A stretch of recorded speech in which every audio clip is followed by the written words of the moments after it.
Rachael Parker knows the transformative power of the ocean. At 16, she was diagnosed with bipolar, which sent her on a journey of self-discovery. A key factor in her healing was learning to surf, so she created Ocean Mind as a way to introduce youth with mental health challenges to the liberating feeling of riding a wave. So Ocean Mind, what was the actual beginning? What motivated you to start it? I guess it was my experience as a youth worker, working with young people that were experiencing homelessness, that were also in the juvenile justice system. A lot of them, I would see when I was case managing them that they would need support with their mental health.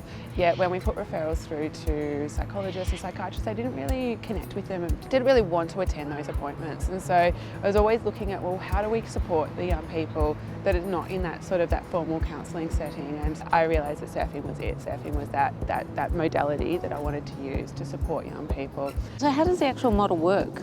So we run a 6-week program. We get a group of volunteers, train them up to be mentors and match them one-to-one with the young people. Through that process, they're all trained to support the young people with mental health challenges and with autism and other disabilities. They come down once a week for 6 weeks and we do a couple of games and make sure kids are really supported and get to know them. So good. So when they get into the water for the first time and then after 6 weeks, what's that transition you're seeing in them? I guess at the very first, there's nervousness, there's fear. Some young people say, I can't do it, there's no way I can do it. And at the end of it, there's just this abundance of confidence and abundance of pride in themselves that they've been able to take on this crazy challenge and they've been successful in it.